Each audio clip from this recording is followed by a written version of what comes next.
Hello and welcome to the Truth from the Stand Deer Hunting Podcast. I'm your host Clint Campbell and you are listening to episode number 40. Today we're joined by Buddy Piland of Ozonics. We're talking Canadian rut hunts, elk hunting, ozone, and of course an Ozonics giveaway. So stay tuned.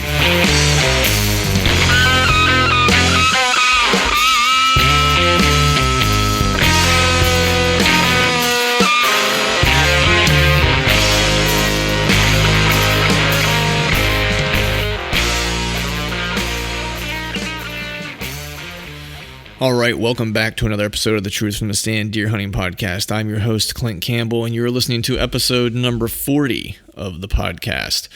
Today is a quick intro up front. As you're listening to this, I had to actually record this in advance. I'm actually in the throes of my Ohio rutcation at the moment. At this point, if you're listening to this on the 9th of November, I'll have, I think, 2 days remaining. Hopefully, my buddy and I had some luck to this point. If not, hopefully we are going to tag out soon. But wanted to make sure that I got this out to you guys, even though I was away without cell service or with minimal cell service. One thing to make quick mention, we have Buddy Piland on today from Ozonics. He was on previously, I want to say just about a year ago, and we talked some ozone. But today we brought him on because there's been some kind of news, especially for us folks here in Pennsylvania, related to being able to use Ozonics units in the timber. So we thought it was a good time to bring Buddy back on and kind of talk about that. Of course, Buddy had a great elk hunt, or an interesting elk hunt out west. I want to catch up with him on that as well. And then he has a hunt coming up here in the not so distant future that he'll be going back to Canada for his rut hunt. He had a great hunt last year there, and he's hoping to kind of double down on that luck this year, so to speak. And like I mentioned in the intro to this, we also have an Ozonics giveaway. So Buddy was kind enough to include that in today's show. The instructions, cleverly enough, we've hidden at the end of the podcast, or somewhere during the course of the podcast. I guess if I just said the end, then you could probably just go to the end and get the details. But there'll be instructions on how to enter into the giveaway. And of course, if you are the winner, once you follow those instructions, they're very simple. We'll reach out to you and get your mailing information and get the unit shipped out to you as soon as possible. We'll likely make the drawing of the winner here in probably 2 weeks from this podcast, and then I will get a hold of you on social media and we'll get all the logistics straightened out and get your unit out to you. So without further ado, we'll go ahead and get Buddy dialed in here and get cracking on talking ozone, whitetail, and elk.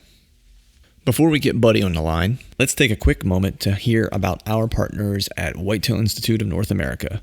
As you all know by now, I've been using Whitetail Institute products for several years, and you've heard me talk about the larger plots I use on our family farm. But today, I wanted to share my experience that I've had with micro plots this past year. This year, I decided to hunt a small 3-acre parcel that is adjacent to a large tract of public land and a farm that doesn't allow hunting. Now, this is also taking place in a super high-pressure area of eastern Pennsylvania. This 3 acres is by and large a transition area for the deer with very little bedding, and this is really the route that they take to and from bed and food. I used Whitetail Institute of North America's bow stand to create a microplot, maybe 20 feet by 20 feet. Bow stand is designed to work in hard-to-reach areas with less than ideal soil conditions and reduced light exposure. This microplot is not intended to be the prime food source, only to slow down visiting deer long enough to provide a shot opportunity, and that is exactly what this plot did this past weekend when I harvested my Pennsylvania buck.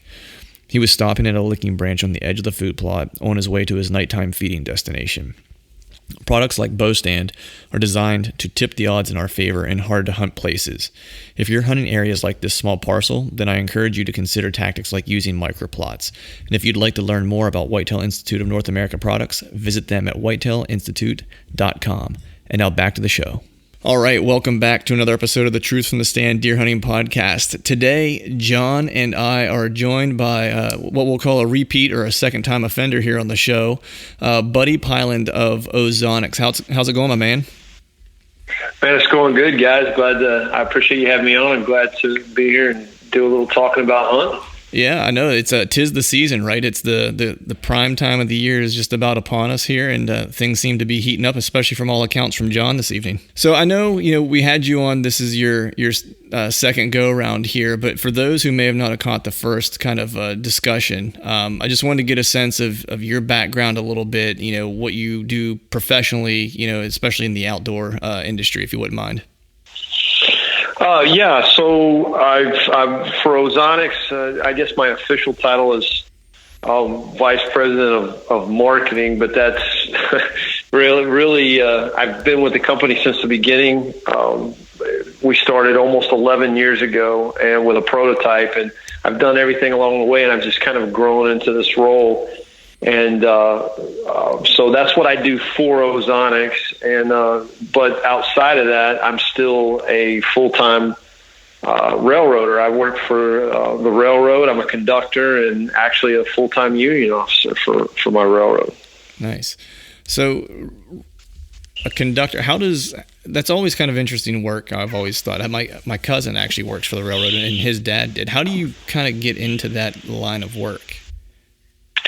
Yeah, well, most of the time it's a family affair. Yeah. But with me, no, it kind of is family. My wife, her dad, her uncle, both her uncles, her grandfather are all railroaders. And when I first met her, actually we'd went to her family's house, her uncle's house on Mother's Day, and I remember just sitting there looking around and going, "Man, this guy's got a pretty nice house, pretty nice cars." And right. So I asked him what he did for a living, and he said, "I'm a conductor for Southern Pacific Railroad." And I said, "Man, well, so how do you get on the railroad? Because it looks like it's a pretty good job." And I actually bought a newspaper on the way home, and there was an ad in the newspaper.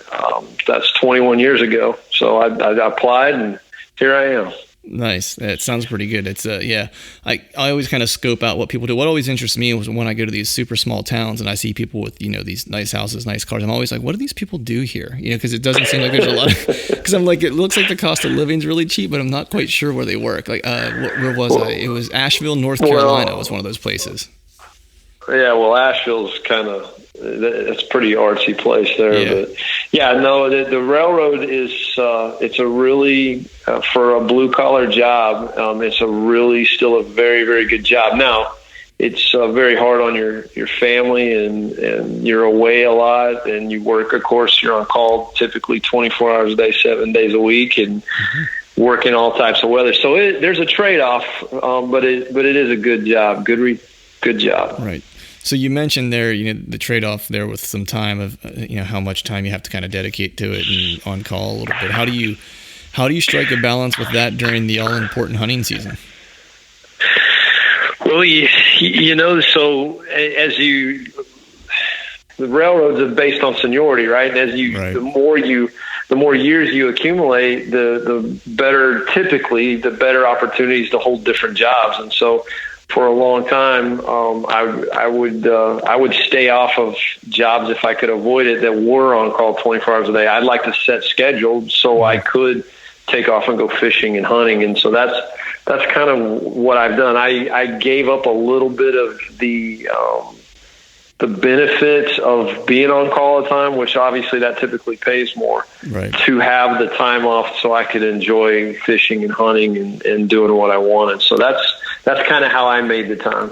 Right. Yeah. You can't really put a price tag on those things. I would say the time. Absolutely. That time in the timber is a precious time to clear the space between your ears a lot of times. So I agree with you there. It's the time to decompress, right? I tell people that all the time, that whether I actually draw my bow or not, just as you said, I need that time to decompress and come back to reality sometimes. Yeah, sometimes it's the only place you feel normal is 20 feet up off the ground in a tree, as odd as it might seem to some. But so speaking of hunting, man, how's your season been so far? How's your whitetail season been? Whitetail season's been super slow. I've only had time so far this year to have 2 sits, and I've seen 3 raccoons and a couple squirrels. So as far as whitetail goes, I'm a little light right now. You got some stuff. I was gonna say, do you have big plans for the rut? Yes, I'm going to be in northern Saskatchewan. I leave next Saturday, as a matter of fact. So I'll spend the rut the same place I did last year, up in the bush in Saskatchewan, chasing deer. Nice. Yeah, I remember the was it last year the buck that you killed that was a bruiser? Was that last year's? Yeah, it was. It was. Nice. You headed back to the same place?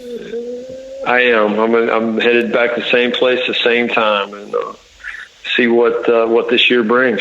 Nice. It was abnormally warm last year for up there, and I talked to Jason today, and there's 8 inches of snow on the ground, but he said there's warm weather headed their way, so we'll see what happens. Nice. Yeah, hopefully you can double down this year and see if you can't outdo yourself last year, which last year was a pretty nice one. So I'm rooting for you. I guess we'll say that. Yeah, well, I appreciate that, because it's gonna be it's gonna be hard to top, but I'm sure gonna give it a try. Nice. So I know I forget. I think we were trying to connect earlier in the year, and I think we were both. Well, I was getting ready to go out of town, and I think you were out of town at the moment. But if I'm not mistaken, you went out west. You were hunting some elk, right? Yeah, actually, first time I've ever got to chase elk. It's been a dream of mine, and that happened this year. We got to hunt western New Mexico, and two things. One, people told me that it'll ruin you, and you'll love it. And so both things happened, right? It'll ruin me because that's all I can think about. I can't wait to do it again. Yeah. And I did. I loved every second of it. And it was it didn't end quite of course, the way I would have wanted it to, I guess, but I wouldn't trade a second of it. Right. So yeah, this was my first trip out this year too. And you're right. I mean, there's still just about every day I think about it. It was weird. I was in Montana, and they just weren't, the week I was out there, I guess, for 2 weeks, they just weren't talking a whole lot. So we were having to do a lot of still hunting, and we saw elk. We just couldn't get into them at close enough range. I mean, one of our buddies, I was with him actually, he took one. But everything else was, at a distance. I had an opportunity at one that was at 60-ish yards, but we saw each other at the same time. So there wasn't like I had an opportunity to really draw my bow back or anything. But it does eat you up. It's like, I just like that. I like the grind of the tough hunt. I like the terrain. I like, how difficult the terrain is, the elevation. I like all the moving that you do during it instead of sitting still. I mean, I still love hunting my whitetails, but there's just something about being, I don't know, it's almost like you're more predator-like in a way. Yeah, no, I tell people, I always equate, to me, hunting, I love hunting whitetails like you do. I mean, it's a passion of mine, but hunting big deer can be stressful, right? It's kind of, it's not physically stressful. I mean, you do get tired, right? You're up early, you're out long days, and you're in late, and you get everything ready to go again. But it just, you're always amped up, right? Mm-hmm. Kind of stressful. But whereas elk hunting, I found it to be, it's physically demanding, and it's mentally demanding, but it's so different because the strategy involved is completely different than with whitetail for the most part. Now, I mean, if you're hunting water holes or something like that, it's very similar to whitetail. But like you're saying, when you're on the move and you're, they were bugling the 10 days we were out there. Oh, and nice. So, it was incredible. And you're constantly moving, and it's so different and so much fun. And I think the coolest thing is really the biggest challenge is that every time you set up on one, it's completely different, and it's so spontaneous, right? It happens right here, right now. Get ready. He's coming, Right. And you're like, okay, where's he going to come? Where's my shot? Is he, can I get him to drag by me so I can get a quartering away shot, or, it's just so much fun. Yeah. It's interesting. Like you were talking about, can you get him to come by you? And a lot of that, the strategy is, one, spotting them, and then two, kind of stalking in where they're at. And three, it's like if you're hunting with a partner, which, I was every day, it was then setting up your call sequences and positioning the person who's going to call and positioning the person who has the shot opportunity at the right place. So you're bringing the bull, down the correct trail, essentially, to give you the opportunity. And the wind out there is just a fickle beast, especially when you get on some of those, some of those points whenever you're 9,000 foot up or whatever, it's the wind just is not your friend at that point, which makes it really difficult, which I wanted to ask you, is Ozonics an option whenever you're doing Western hunts? Like, is there an option? I'm not sure what state you were hunting. I'm not sure, I think they're legal out there, but, is there an option to use that type of technology for those hunting scenarios? Absolutely. First off, we're legal, and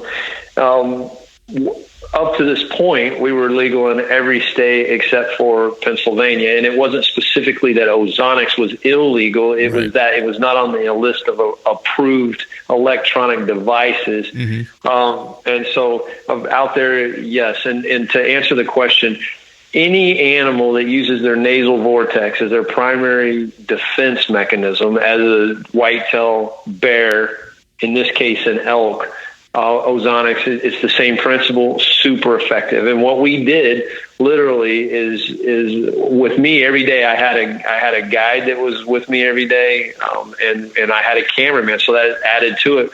But all three of us wore either what we call a kinetic skeleton that would hold an HR 300, and it straps to your pack, and it pushes the oxidant into the downwind airstream, or we had it in our dedicated kinetic packs that's designed specifically for that. Right. I had tested the skeleton. I was using my EXO mountain gear pack and testing the skeleton on it, but the other guys were actually wearing kinetic packs or modified the skeleton to their packs.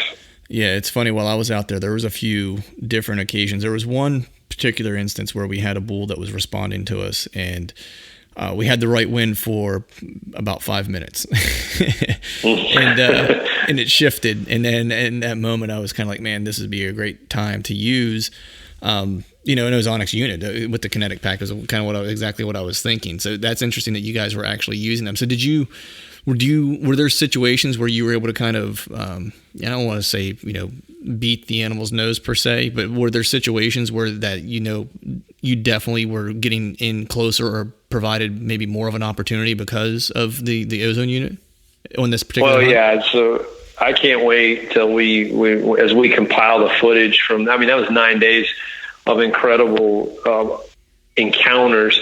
And honestly, the last night was probably to your question, a definitive moment where for the first time I was using it on an animal that I had never hunted, right? I'd experienced this with bear and pigs and whitetail for many years, but I'd never used it on elk. And the very last night we were there, we literally had about 45 minutes of light left, and we were, making a run to this meadow, and pretty much we're done. You're kind of in that, well, it's over phase, but as we come over a rise, we bumped. The meadow had there was probably 15 cows and a 5x5 bull with them. And we were able to, as we stepped up, we seen them before they seen us. So we backed up, and they were feeding down the meadow toward us. Mm-hmm. So I literally just tucked up against a tree on my knees. The guy right behind me and cameraman set up about 10 yards to our right. And for the next 30 minutes, and the cows fed straight downwind of us, all on film. But here's the cool part, and I've seen this happen with whitetail many times, but you would see a cow as she's working, she'd be eating, and then all of a sudden her head would go straight up, and she starts checking the wind, alert, right? Mm-hmm. She just got a little bit of us, Mm-hmm. She just got a little bit of something she didn't recognize, or if she did recognize it as human, it was so faint that it just put her on alert, and she would check the wind, and then go back to feeding, right? Because she couldn't get it anymore. And all of that, that was 30 minutes of that as they filtered past us. And then I had about 2 minutes of dark, and you can watch this bull as he comes in and gets broadside to me. And it looks like, if you watch the film, it looks like he's trying to bugle, but he wasn't bugling. What he was doing is he's hunched over and he's licking his nose. He's trying to pick us up. Right. He's just like it's all incredible. All of them downwind of us, all on film, just beautiful, beautiful footage. Until, I'll tell myself here, until I muffed the shot at 57 yards and went right underneath, right underneath him. Yeah. So. It happens to the best of us. It happens to the best of us, man. That's for sure. But the thing is that, and this was something that was new for me that I experienced, was that, it's the hard part is, yes, it's challenging to bring a bull in and to call them in and stuff like that, but it's just, kind of like whitetail during the rut, where it's like you can start to fool them a little bit because they're not thinking correctly. You know what I mean? Like their biology is making them make some poor decisions from time to time. But that cow is, especially because they're at that point, they're herded up. You know what I mean? Like they've got their harem. So it's like you're not dealing with a single cow that you're trying to beat to get to the bull. There could be 6, 7, 8 of them. So you have, 8 noses you have to beat before you can get to the bull even. You know what I mean? So the fact that you're able to kind of get, that close to the cows with them being downwind and them never bat an eyelash at it, or they batted an eyelash, but it wasn't enough to make them blow out. That's a testament there to, the what the product's able to do essentially, because that's, my buddy had a shot opportunity, not this past year, but the year before. And he was in a similar situation as you. He had a herd bull at I think he said he started at about 80 yards and he stalked all the way in to about, I think he said 40.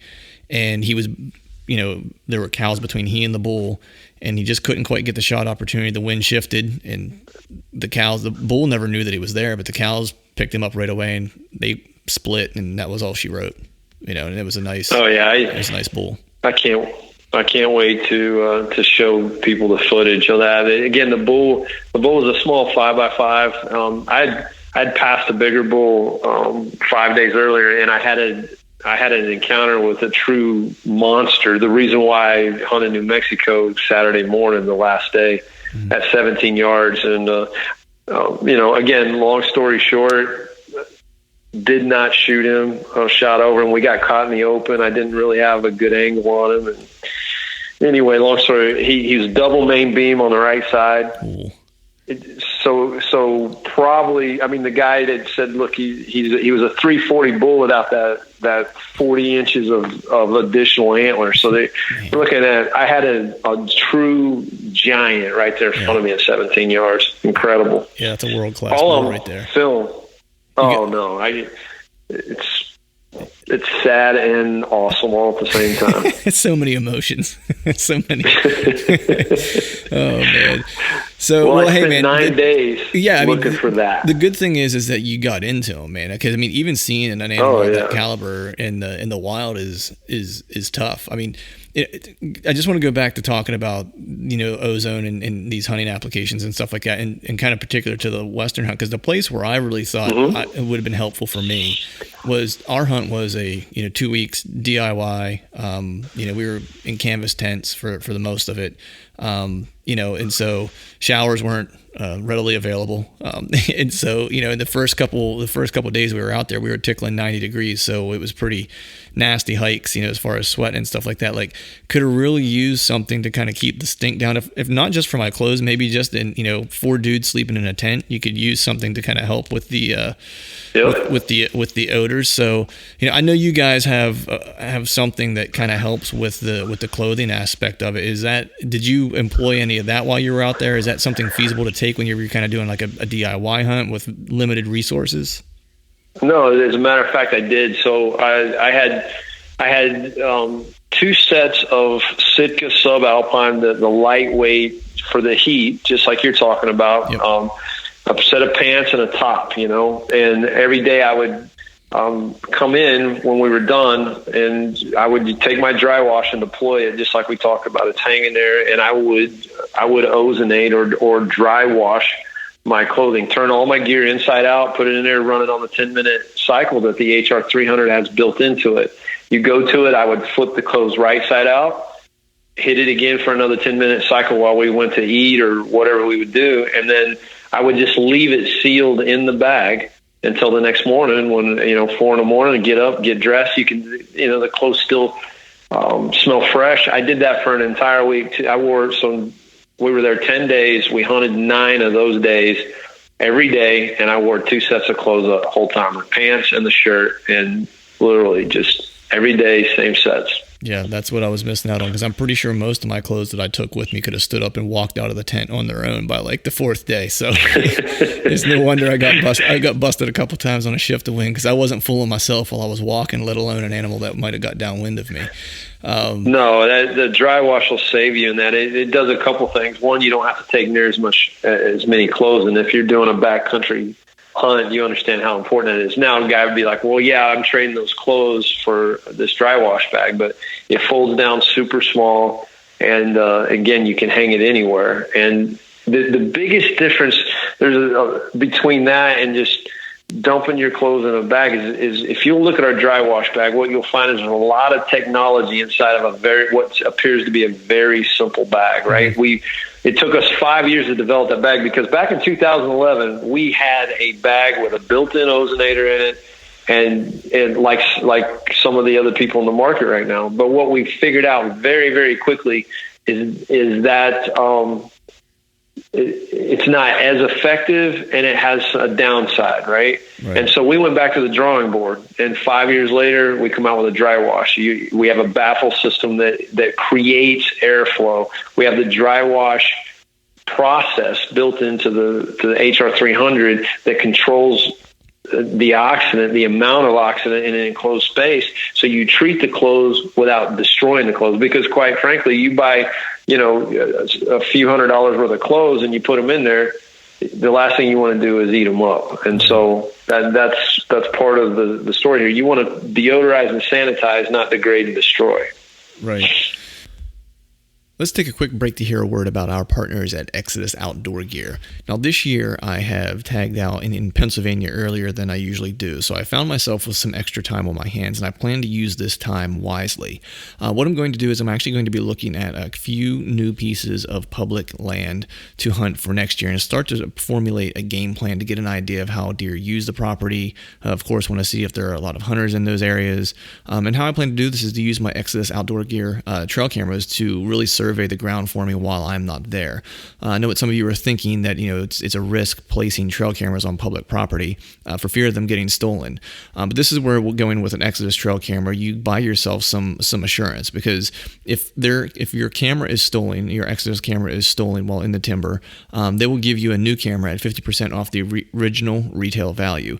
That's a big help and allows me to kind of go to these new places, these public land places, hang a trail camera, and be assured and feel comfortable with leaving my camera there, knowing that if something does happen, the Exodus trail cameras have my back. So if you'd like to learn more about Exodus trail cameras and how you might be able to get into one, head over to ExodusOutdoorGear.com. John, do you want to add anything? Yeah. So I know, is it the natural rubber is what will break down by the ozone, but synthetic rubber will not break down from the ozone? Well, there's a lot of different textiles, and some are more resistant to it than others. And to your point, elastics are very susceptible. And again, so what you have to do is minimize it. You have to have it's kind of like I tell people, if you take a gallon of bleach, right, and you pour it on top of your clothes in your washing machine, just dump the whole gallon, you're going to destroy all of those clothes. But if you take a cup of bleach and you pour it in the right spot on your washing machine and you run it on the right cycle, you're going to clean and deodorize those clothes. The use of ozone is the same, even with elastics.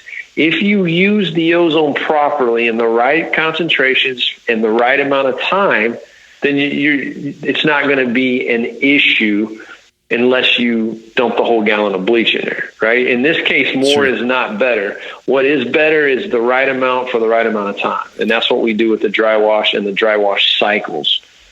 Yeah, I think one thing you mentioned there that I thought was important is that more in this instance isn't necessarily better, right? I think a lot of people make the mistake of, well, if I do this for 10 minutes, if I do it for 40 minutes, it must be 4 times as good.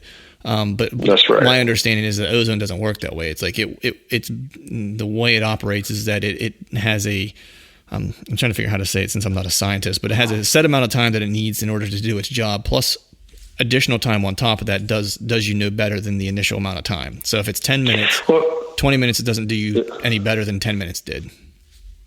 Well, right, because again, imagine when you're treating items. Now, the exact opposite is true in an open air environment when you're using active scent control to hunt. So when you're in a tree stand, it's about time and concentration there as well. But it's the reverse. I need the higher my concentration of ozone in the downwind airstream, the more likely I am to completely destroy the odor that my body's releasing into the downwind airstream or to alter it. So So I want as much ozone dumping downwind as I can. But when it comes to treating in a passive sense, which is what you're doing when you treat your clothes or your boots in an enclosed environment, then the time and concentration element is different.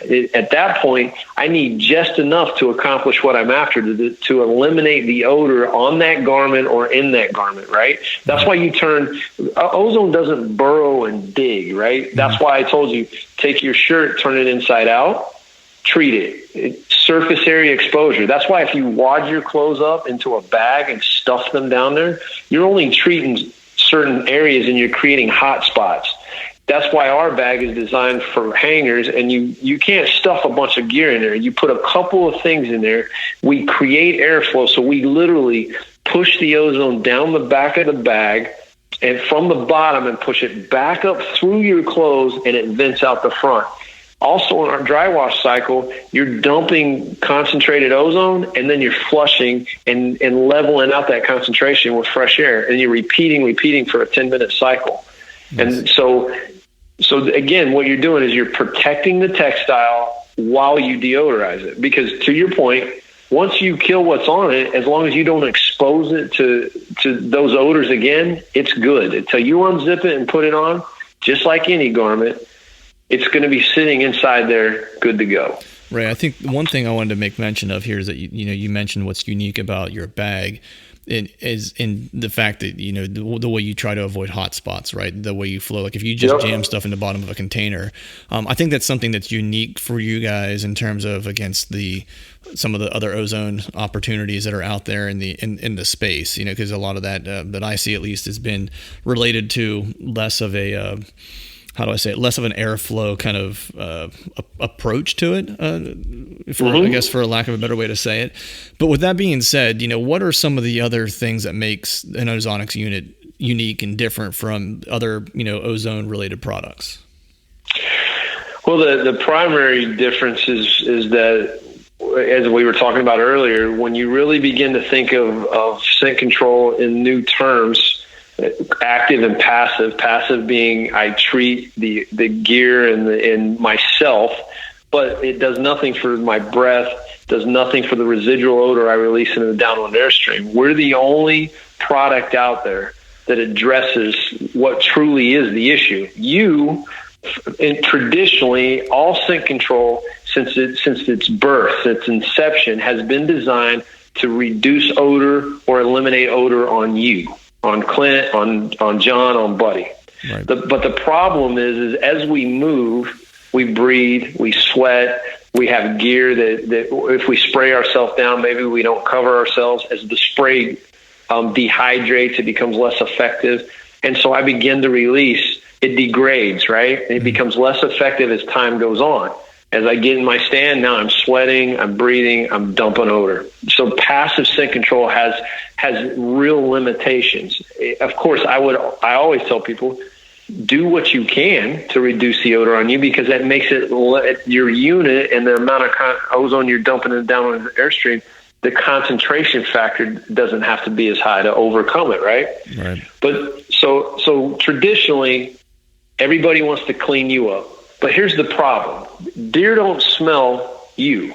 They smell the odor you release into the downwind airstream. So if I back up and say, okay, so if I can eliminate that, it no longer matters what I smell like, what I'm wearing or not wearing, or what I'm covering myself in or not covering myself in. Right. Well, that's the uniqueness and the true epiphany of hunting with oxidation in an open air environment. Is that I'm keeping that air, that space between me and the animal clean. Doesn't matter. It's just like, that's why we hump the wind, right? Because he can't, if the wind's blowing in my face behind me and he walks out in front of me, there's no way he can smell me.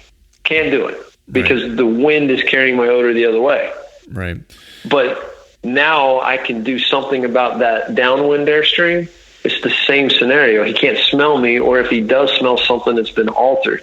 That's the primary unique thing, and we're the only one that can do that in an active station. You climb in your tree, you have a scent control. As long as that battery's running, it's 100%. It's not degrading.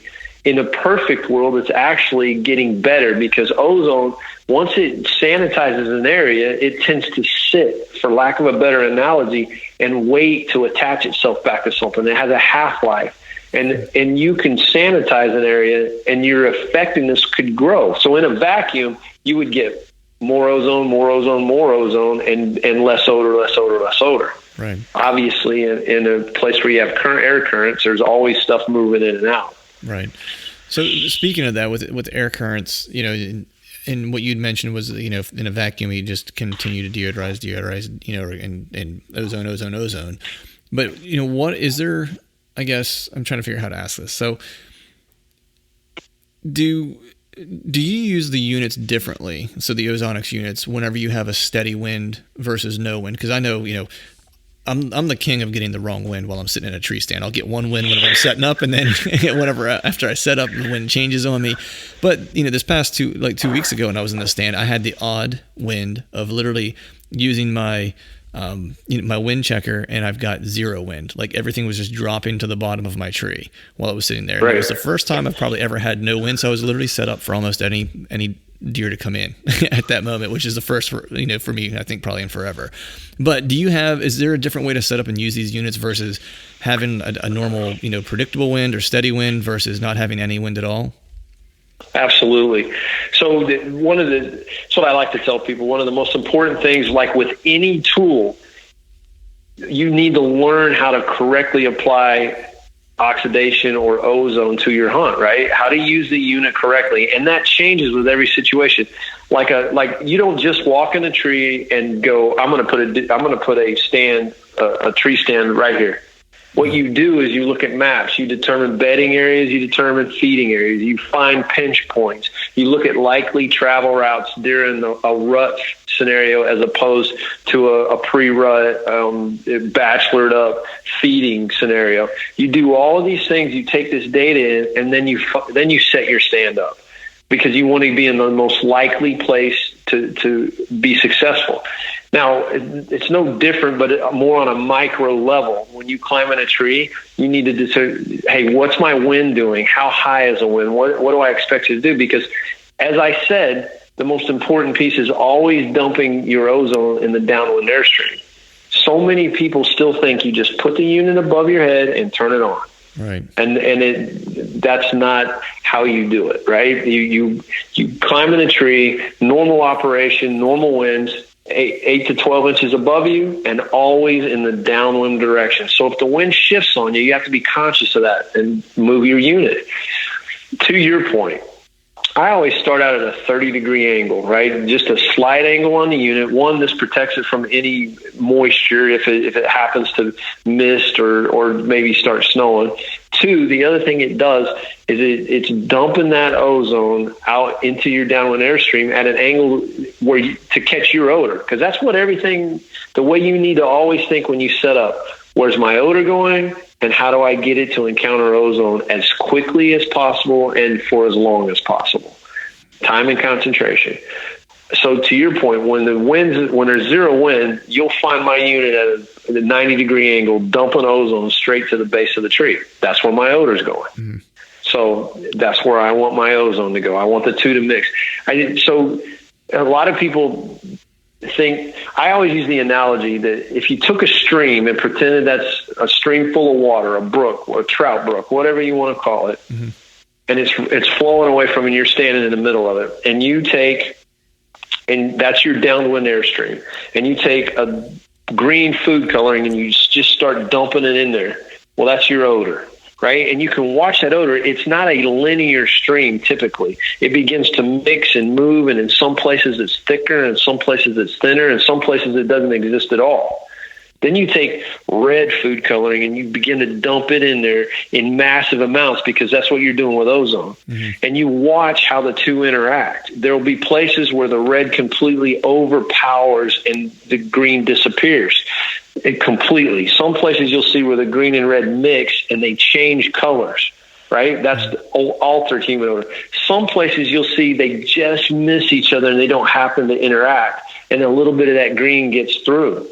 That's what's happening in a downwind airstream. In a perfect world, you dump enough ozone and you release a minimal amount of odor, and you destroy all of it, so that nothing gets to the animal. Right. Or it changes color, and what gets to the animal is no longer human. He smells something, or she smells something, but they don't recognize it, and thus they don't spook. They're not gone. And sometimes, every now and then, just like I was saying with them cow elk, I could tell the way her head came up and she went to alert, I felt like she smelled me. But she didn't get enough of me to blow out of there. It was enough for her to go, whoa, whoa, whoa. And then to check and check and check, and she didn't get more, she goes back to feeding. And so that's how you should imagine what's going on downwind of you. It's not a linear thing. Here's ozone and here's your odor. Right. The currents are getting them to mix and spin and flow. Right. That's one thing I think I've started paying attention to just in general this year more, is not just what is the prevailing wind in my stand location, but what is it doing 20, 30, 40 yards away from me if I can tell that far, And so I've moved from using like a normal wind checker, the powder version, to using like milkweed, where I can throw it and I can watch what the current's going to do, because it might be coming from my right shoulder across my face in my stand, and that might be what's happening 10 yards out in front of me. But there might be a current that is taking my wind at that 10-yard mark and now moving it to the left 5 yards. And that's absolutely, and that's where my scent is, And so I think part of it too is that, using this the right way is not only just setting it up. What I'm hearing you say is like, it's not just setting it up and saying, this is how I'm going to set it up. It's if you want to use it to its most effective, then you need to understand what your wind is doing beyond just the point of your tree stand, your own personal space. What's it doing out in front of you? And then you can start to kind of really put your game plan together. Right, and it's so I don't know if you duck on or not, but the same thing. A guy doesn't just walk up to the edge of the water, a duck hunter, and throw his decoys out and go, "I'm going to hunt here." What he does is he goes, "Okay, where's the wind coming from? Where's the sun going to come up? Where are these ducks going to circle and cup and come in? And where should I be to get the best shot at them?" There's some thought into it. It's the same thing with this. You climb in a tree, and if the winds are picking up, I'm going to pull that unit a little closer to me. If the wind is blowing almost in my face behind me, well, I may position that unit on the far right or left-hand side of the tree so I can dump that ozone into that downwind airstream away, because that's where my odor is going. I take into effect, how is the wind passing around the trees near me, right? Because they create their own currents. Just to your point, the trees, the foliage, me and my backpack, they create currents and eddies that you need to take into account. It's not hard, but you take a few minutes just to assess the situation, to position your unit so you can be far more effective. I can give you the best bow in the world, and if you shoot it upside down, it doesn't work very good.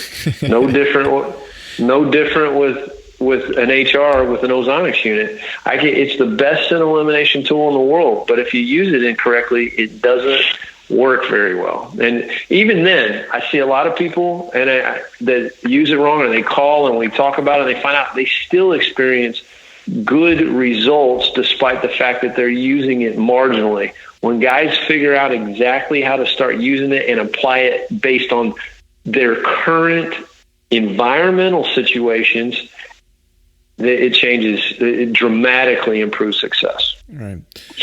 Yeah. I mean, it's like you said. It's like anything else. If you use the tool, correctly, the way it's supposed to be used, you get the maximum success out of it. If you don't, then your output's going to be limited. It's the old theory of garbage in, garbage out kind of approach. Yeah. If you don't take your time and set up correctly, that's right, you're gonna probably not have the best outcome. Sorry, having a hard time speaking this evening. John, do you have anything you want to add to that?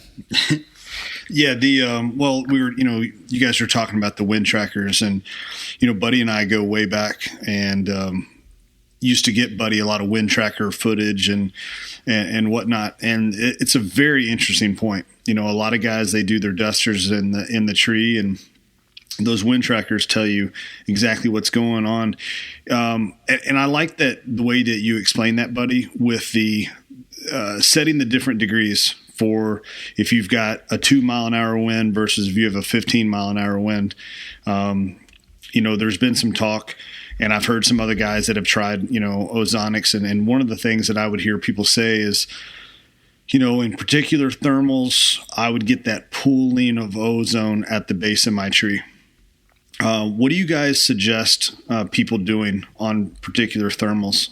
Either turn the unit on or don't run the unit until the thermals start to rise, or what? No, I run my unit constantly and always. The point is that, again, first off, ozone, and I guess the question is when people talk about pooling, they believe that maybe an animal reacts to ozone. And I've never seen an animal react to what I believe was ozone. One, ozone typically is reacting with everything. It's so volatile that moisture, dust, pollen, odor, anything that's in the air, the ozone's reacting with it. So after it gets to get 20 yards from you would be an amazing feat. But let's assume that it does pool at the base down there. I don't know that that's a negative thing. Again, that's where my odor's going, and that I've never seen an animal react negatively to it. Ozone occurs naturally in the environment, so animals have smelled it. Maybe not in high concentrations, but they have smelled it. And so, my recommendation anytime, I use it from the time I get out of the truck, on my back, to the stand, up the ladder, in the tree, wherever I have the unit running now and always have. So I know, one thing I wanted to ask is, I know since the last time we spoke, you guys, I believe, came out with a new unit, right? The HR 300 versus I believe your previous unit was the 200, right?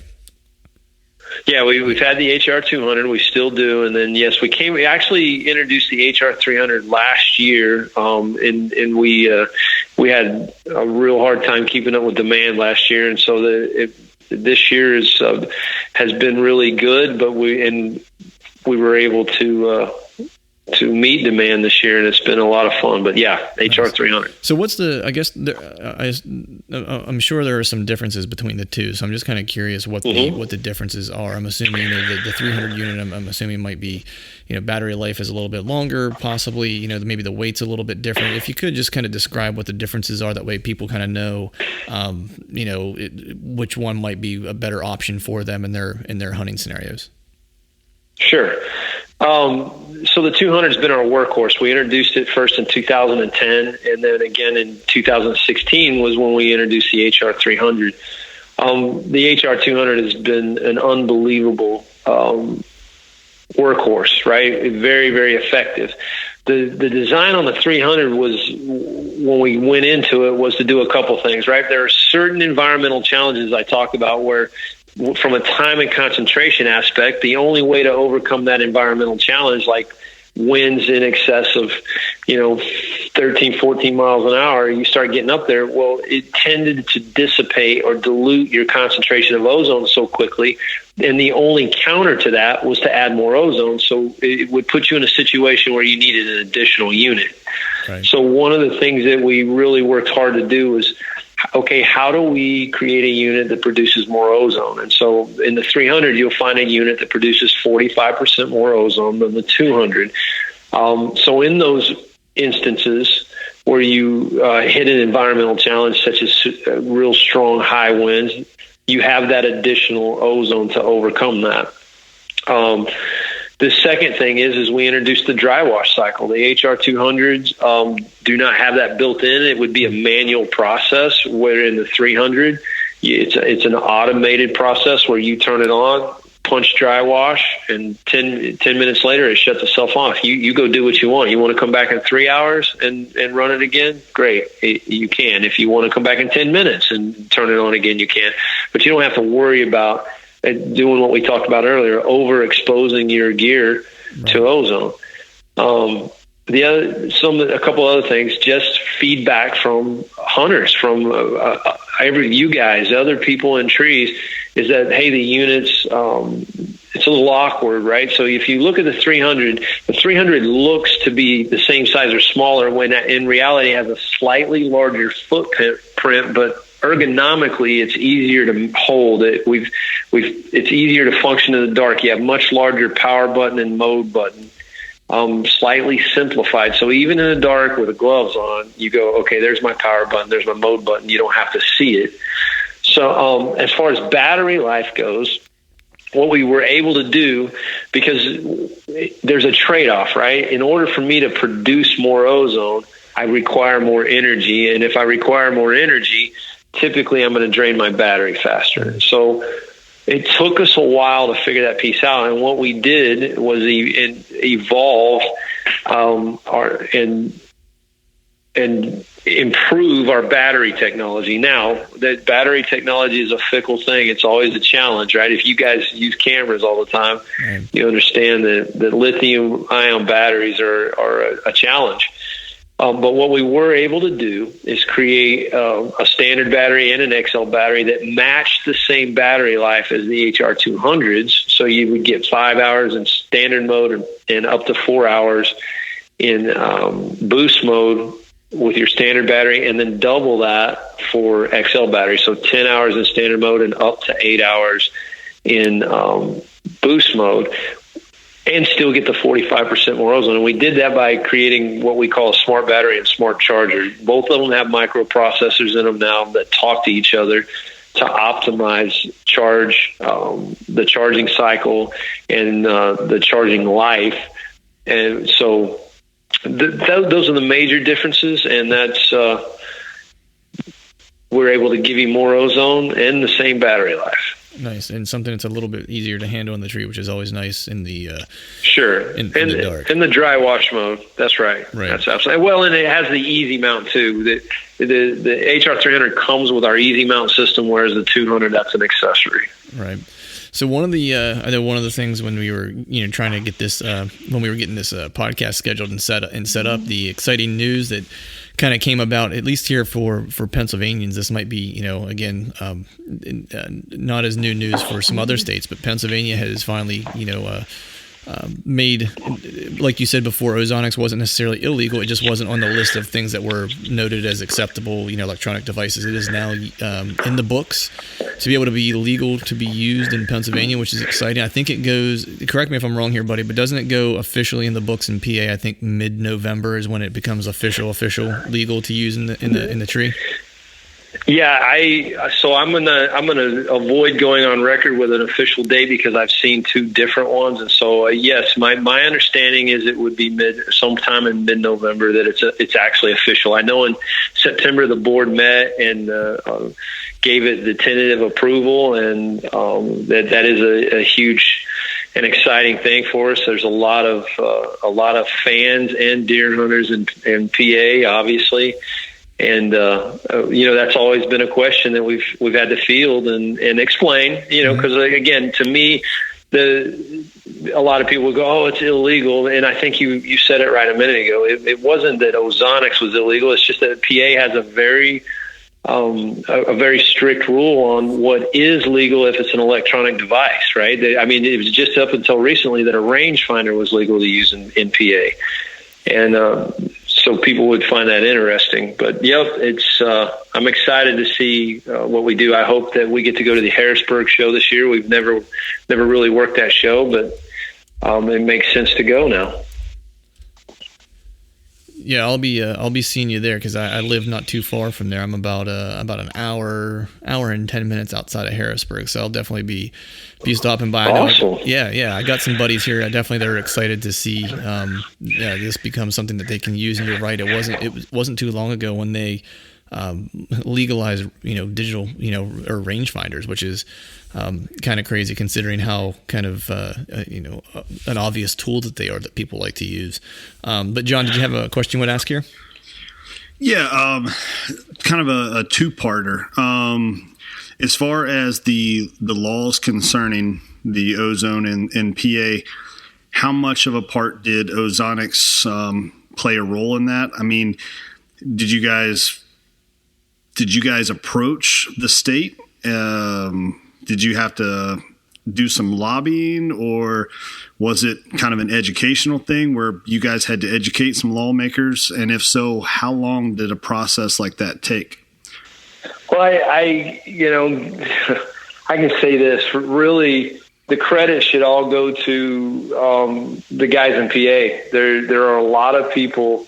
I've had many conversations over the years, and we had always taken the position that to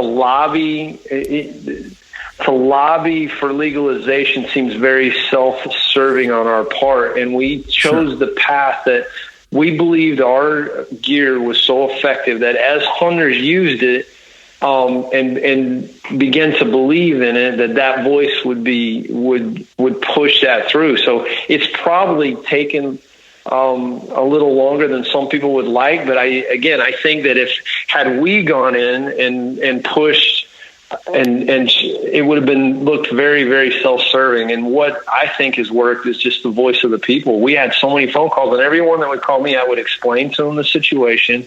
And I literally this summer, I've got the email saved because the guy was so awesome. He was kind of upset with me. But when I said, hey, look, you guys have to contact these guys. They need to hear from PA residents. They need to hear from PA hunters, because that's what's going to change the tide. And that's exactly what did it. I don't believe it was anything on us other than the encouragement we gave the hunters, the deer hunters in PA, to talk to the DNR and have those conversations and send emails. And they did those things, and here we are today. Yeah, I think that's important, kind of point that you make there, which is, Pennsylvania is a huge heritage hunting state. Like the numbers, I forget exactly what the numbers are, but they're teetering pretty close to a million hunters in the woods, every year. I think it's between us and Michigan, if I'm not mistaken, as far as the number of hunters that hit the timber every year. And that's just a good point to make, that like when the hunters band together and want something, if it's, the use of different electronic devices, whatever the case might be, they have a loud enough voice to make a difference. You just have to do it together. And this is just a really good example that, this is one instance of them being able to make some change happen. And if we did the same things for other opportunities, whether it was for conservation or whether it was for me, I'm a big proponent of Sunday hunting in Pennsylvania, which is something I wish that we'd be able to do. If we could all kind of get together on those types of things, imagine the types of things we could change and how different our hunting landscape might look, and it might be something that we prefer. So I think that's a really good point that you make, that the people here are actually the ones who got it done, because it just kind of proves that they can make some changes if we really want to.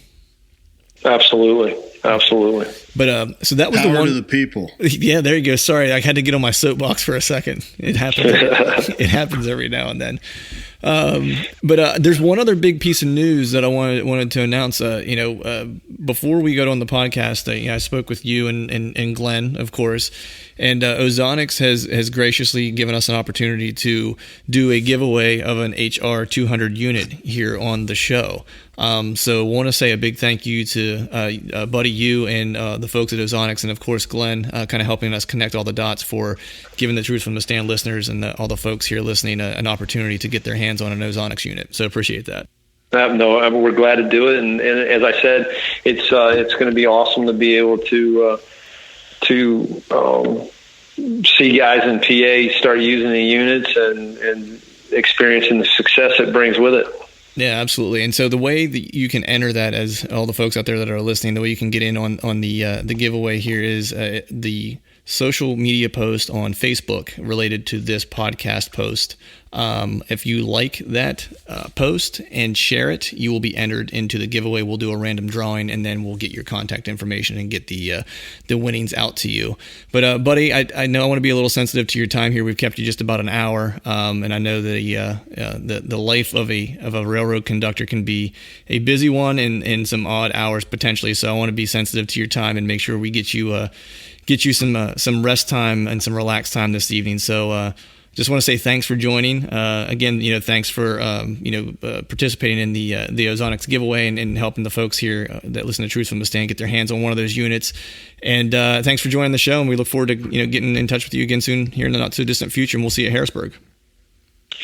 Man, that's awesome, Clint. Hey, both of you guys, I appreciate the opportunity to come on and talk to you. I always love talking about elk, I love talking about deer, and I love talking about hunting. And so anytime I can get to do that, I appreciate the time.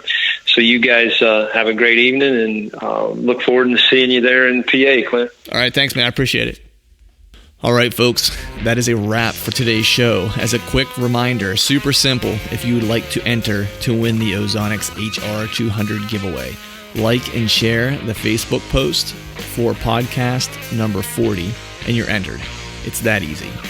We, of course, want to thank Buddy for joining us, and be sure to head to ozonicshunting.com to check them out and follow them on Facebook and Instagram. I'll place the links mentioned here in the blog post show notes. Most importantly, want to take a moment to thank all of you for tuning in and listening to the Truth from the Stand podcast. Be sure to go to iTunes and hit the iTunes subscribe button so you don't miss any of the upcoming episodes. And of course, follow along with us on the Truth from the Stand Instagram and Facebook pages. And then finally, I'd like to give a big shout out to our partners that continue to help us make this podcast possible: Whitetail Institute of North America, Exodus Outdoor Gear, and Lone Wolf Portable Tree Stands. And until next time, we'll see y'all. It takes a special knowing to colorful damaged heads, broken letters, rationalize yourself in numbers, but I